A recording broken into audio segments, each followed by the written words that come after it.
Garlic parm melting cabbage. Y'all, I did not know how good cabbage can be until I made this recipe. Once you try it this way, I highly doubt you'll want it any other way. Here's how I made it. For this recipe, I used one cabbage and cut them into steaks or wedges, however you want to call it. Make sure to cut it down the middle so it doesn't fall apart. To a skillet, I heated up some olive oil and I let my cabbage wedges cook on each side for about 4 to 6 minutes to give it a nice sear.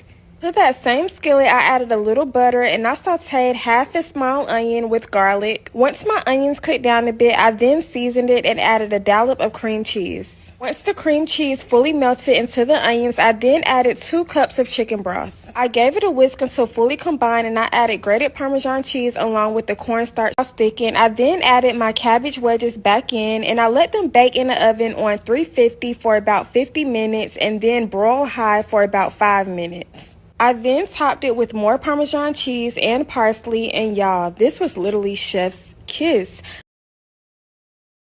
If you love sushi, then I can almost guarantee you will love this sushi bake. It was so delicious and creamy, and y'all, I literally made this in under 30 minutes. Here's how I made it. First, I started by seasoning my salmon with salt, pepper, onion powder, garlic powder, and paprika. Next, I added oil to a skillet and I let my salmon cook on each side for about 2 to 4 minutes and the skin came right off. It's okay if your salmon doesn't cook all the way through because it'll cook more in the oven. Next, I cut up some for your recipe if you would like. I then added my salmon along with cream cheese, mayonnaise, and sriracha.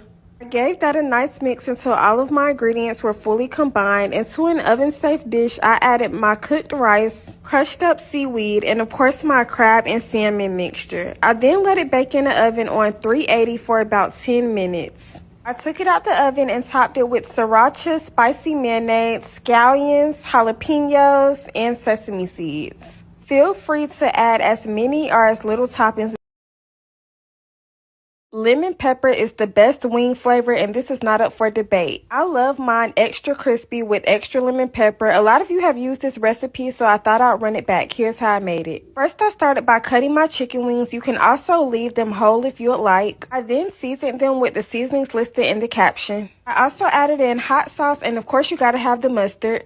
To a mixing bowl, I added in flour along with cornstarch and my seasonings. I gave that a nice mix and then I added my chicken wings and I made sure they were fully coated. I then fried them in hot oil for about 9 to 12 minutes or until they were fully cooked. They look so delicious already. Lemon pepper is just a plus. To a skillet, I melted 1 stick of butter and I added my lemon pepper seasoning in along with a squeeze of lemon juice. I let that simmer on low for about 5 minutes and I poured them over my wings and gave it a nice toss. I poured the extra sauce over the wings because why not?